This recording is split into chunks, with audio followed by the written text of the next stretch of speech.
एक घर के बाहर बहुत भीड़ लगी हुई थी और वहां से रोने की आवाजें आ रही थी, क्योंकि आज राकेश के पिता रामदास की मौत हो गई, जिस वजह से वह काफी ज्यादा दुखी था।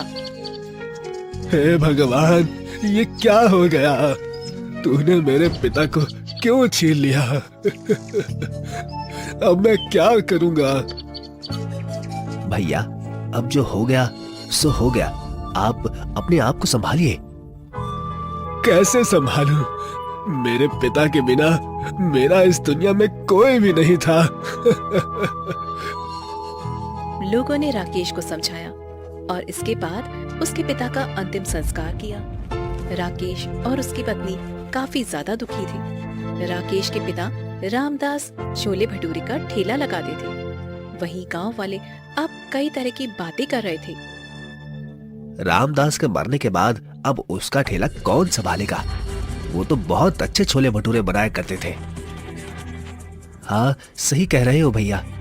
उनके हाथों में वो स्वाद था जो यहाँ कहीं नहीं मिलता है। उनके जाने के बाद हम तो कभी छोले भटूरे खाएंगे भी नहीं।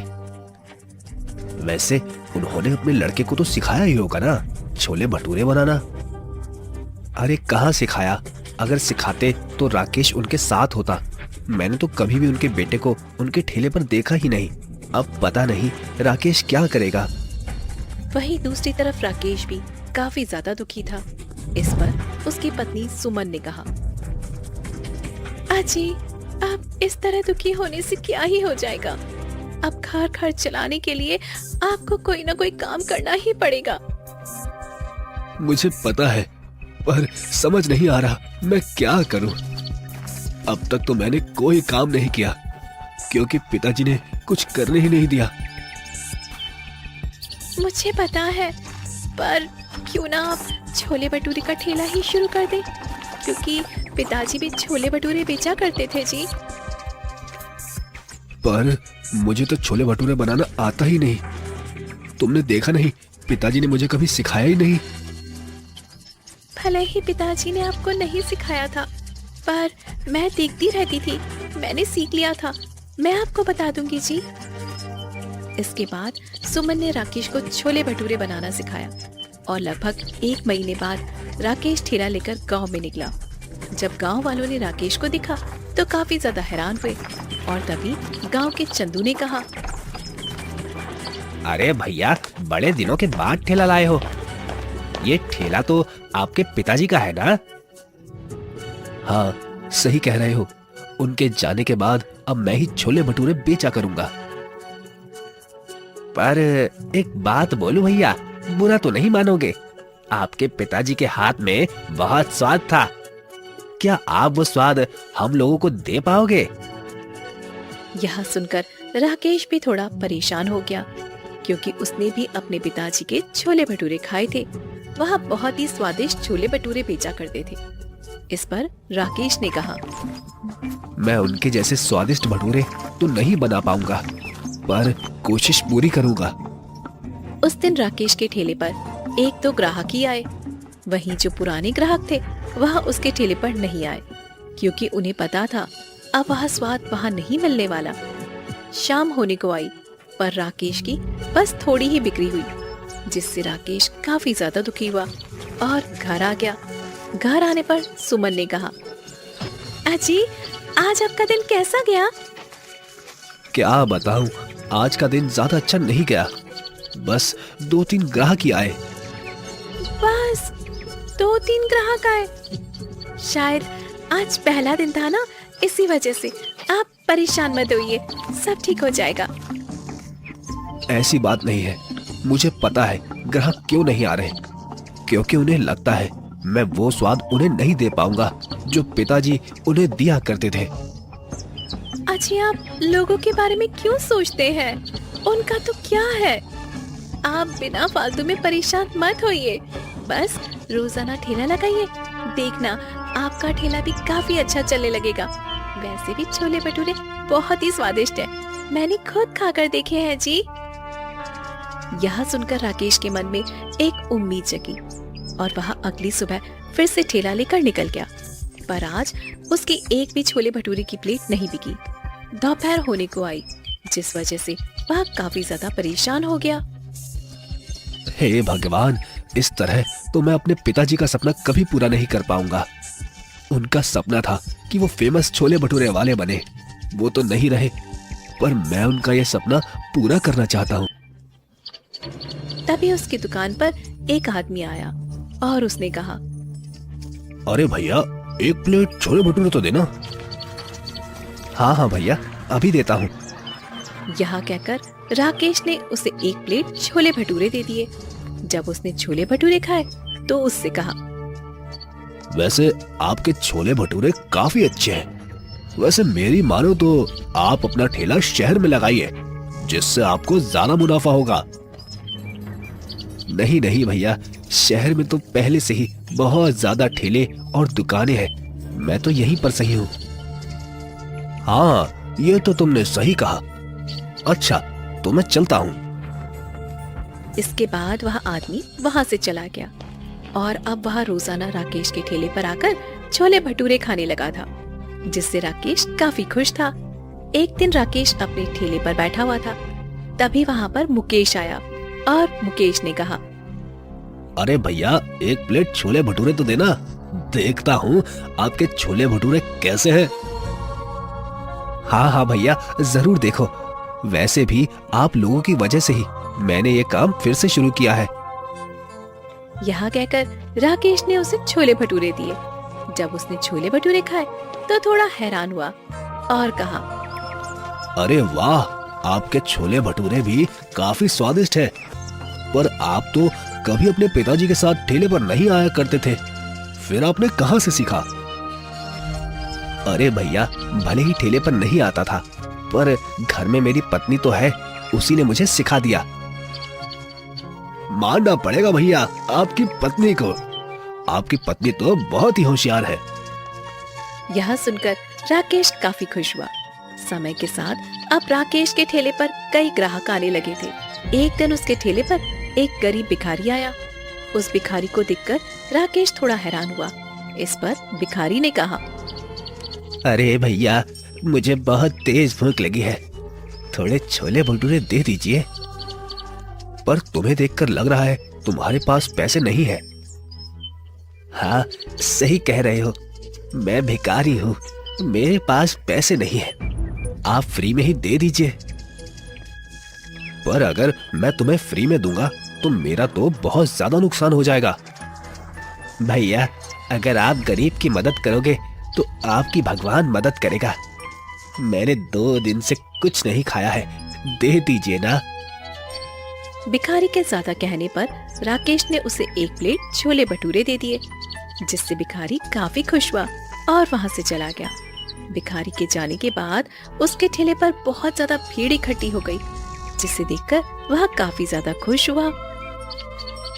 अरे वाह, उस भिखारी ने तो सच कहा था। आज तो मेरी काफी अच्छी बिक्री हुई। इसके बाद राकेश अपना ठेला लेकर घर आने लगा। तभी रास्ते में वही आदमी मिला और उसने कहा, अरे भैया, आज बड़ी जल्दी ठेला बंद कर दिया।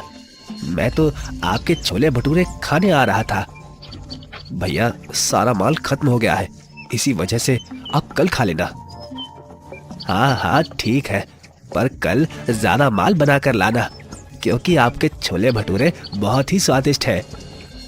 हाँ हाँ भैया, जरूर कल ज्यादा लेकर आऊंगा। अगले दिन राकेश पहले की अपेक्षा ज्यादा छोले भटूरे लेकर गया और उसके सारे छोले भटूरे बिक गए। अब तो गांव में सभी उसके छोले भटूरे पसंद करने लगे थे, जिसे देखकर राकेश काफी ज्यादा खुश हो रहा था।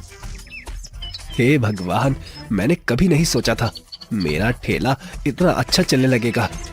लगता है पिताजी का सपना पूरा हो जाएगा। राकेश आराम से छोले भटूरे बेच रहा था, पर उसे कहाँ पता था गांव का चंदू अब उससे जलने लगा था, क्योंकि उसने तो सोचा था वह कभी भी स्वादिष्ट छोले भटूरे नहीं बना पाएगा और वह उसके पिताजी की जगह ठेला खोलेगा, क्योंकि वो रामदास के ठेले पर अक्सर छोले भटूरे सीखने के लिए आ जाया करता था और उसने छोले भटूरे बनाना सीख लिया था। इस राकेश ने आकर मेरा सारा काम बिगाड़ दिया है। मुझे कुछ ना कुछ तो करना ही पड़ेगा, वरना मैं इसे इसी तरह कामयाब होता देखता रहूंगा। यहाँ कहकर वह राकेश के ठेले पर आया और उससे बोला, अरे भैया, अब तो आपकी काफी अच्छी बिक्री होने लगी है। हाँ हाँ भैया, भगवान की कृपा और आप लोगों की कृपा से अब बिक्री सही हो रही है। वैसे बड़ी अजीब बात है, आपके छोले भटूरे तो इतने ज्यादा स्वादिष्ट भी नहीं है। भैया, अगर स्वादिष्ट नहीं होते तो लोग मेरे ठेले पर नहीं आते। उन्हें मेरे छोले भटूरे पसंद आ रहे हैं, इसीलिए। तभी वहाँ पर वही आदमी आया और बोला, आज तो छोले भटूरे खत्म नहीं हुए ना? अरे नहीं नहीं भैया, आज मैंने आपके लिए बचा लिए हैं। अच्छा, तो एक प्लेट मुझे पैक कर दो। और मैं तुमसे ये कहने आया हूँ, कल मुझे 100 प्लेट छोले भटूरे चाहिए हैं, तो तुम बना देना। हाँ हाँ भैया, क्यों नहीं। ठीक है, तो ये लो, मैं तुम्हें कुछ पैसे पहले दे देता हूँ, आधे बाद में दे दूंगा। अरे भैया, पैसे देने की क्या जरूरत है, बाद में ही दे देना। अरे नहीं नहीं, तुम रखो पैसे।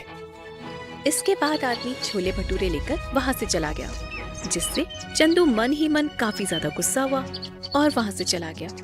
वही राकेश घर आया और उसने सुमन से कहा, सुमन, मुझे 100 प्लेट छोले भटूरे का ऑर्डर मिला है और सारा काम आज से ही शुरू करना पड़ेगा। आप चिंता क्यों कर रहे हैं जी? बाजार जाकर सामान ले आइए। हम आज रात ही छोले भिगो देंगे और कल सुबह बना लेंगे। हाँ हाँ, ये तुमने बिल्कुल ठीक कहा। इसके बाद राकेश बाजार गया और सामान ले आया। अगली सुबह ही वह दोनों काम में लग गए, क्योंकि वह लोग हमेशा ताजा माल बनाते थे। अभी सुमन छोले बना ही रही थी, तभी राकेश ने कहा, अरे मैं तो मसाला लाना भूल ही गया, अभी बाजार से मसाला ले आता हूँ। अजी, मसाले के बिना तो छोले में स्वाद ही नहीं आएगा। आप जल्दी से जाइए और छोले का मसाला लेकर आ जाइए। यह सुनकर राकेश मसाला लेने चला गया और सुमन आराम से काम करने लगी।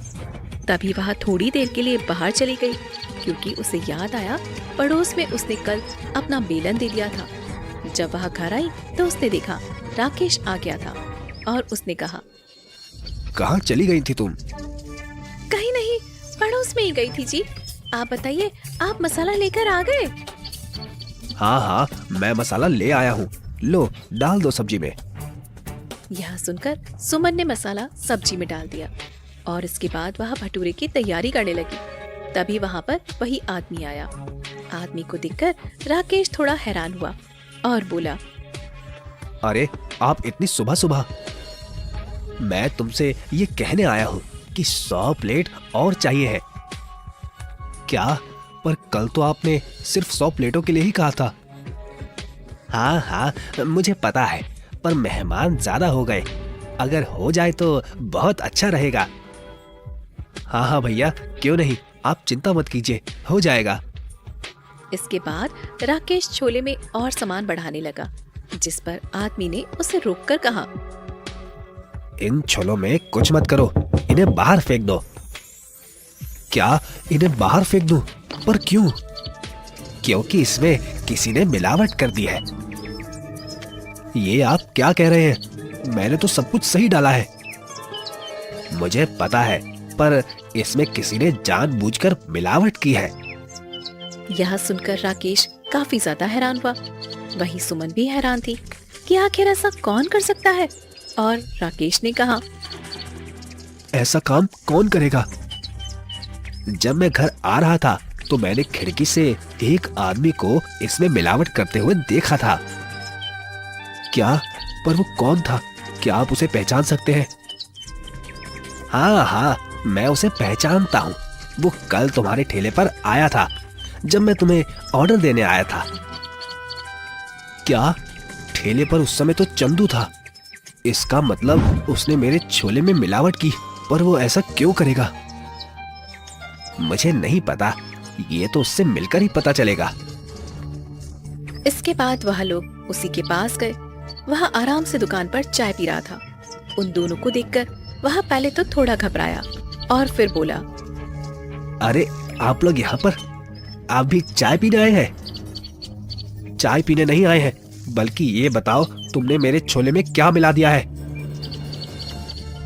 ये तुम क्या कह रहे हो? मैंने कुछ नहीं मिलाया है। तुम झूठ बोल रहे हो, इन्होंने अपनी आंखों से देखा है। हाँ बताओ, तुमने क्या मिलाया है उनमें? अरे मैंने कुछ नहीं मिलाया, आप लोगों को कोई गलत फहमी हुई है। मैं भला ऐसा क्यों करूंगा? इसका मतलब तुम सच नहीं बताओगे। चलो हम लोग मुखिया के पास चलते हैं। यह सुनकर चंदू काफी ज्यादा परेशान हो गया, क्योंकि उसे पता था अगर मुखिया के पास गए तो उसकी असलियत सामने आ जाएगी, और वह वहां से भागने की कोशिश करने लगा, जिस पर आदमी ने उसे पकड़ लिया और कहा, तुम मुझे जानते नहीं हो, मैं कोई मामूली आदमी नहीं हूँ, बल्कि पुलिस इंस्पेक्टर हूँ। यह सुनकर चंदू बुरी तरह घबरा गया और बोला, मुझे माफ कर दीजिए, मैंने ये सब गुस्से में कर दिया था, मुझसे बहुत बड़ी भूल हो गई। इसका मतलब तुमने उसमें कुछ मिलाया था? वैसे क्या मिलाया था तुमने? मैंने उसमें जहर मिला दिया था, जिसे खाकर लोग मरते और फिर कोई भी राकेश के ठेले पर नहीं आता। पर तुमने ये सब किया क्यों? ऐसा करने से तुम्हें क्या मिलता? क्योंकि मैं पहले छोले भटूरे का ठेला लगाना चाहता था, पर राकेश ने लगाकर मेरा बना बनाया खेल खराब कर दिया, इसीलिए। यह सुनकर वह लोग काफी ज्यादा हैरान हुए। इसके बाद आदमी ने कहा, तुम दोबारा से छोले भटूरे बनाओ, तब तक मैं इसे जेल की हवा खिला कर लाता हूँ। वैसे मुझे नहीं पता था कि आप पुलिस इंस्पेक्टर हैं। मैं अपनी असलियत किसी को बताता नहीं हूँ, क्योंकि मैं अंडरग्राउंड काम करता हूँ। वो तो यहाँ मुझे इसे पकड़ना था, इसलिए बता दिया। इसके बाद राकेश घर आ गया और फिर से छोले भटूरे बनाने लगा। वहीं अब वह काफी ज्यादा खुश था। इसके बाद उसने फिर से छोले भटूरे बनाए और उन्हें दे दिए, जिससे वह काफी ज्यादा खुश हुए। वहीं अब राकेश के छोले भटूरे पूरे गांव में फेमस हो चुके थे और चंदू को उसके किए की सजा मिल गई थी, जिससे अब राकेश भी काफी ज्यादा खुश था, क्योंकि उसके पिताजी का सपना पूरा हो गया था।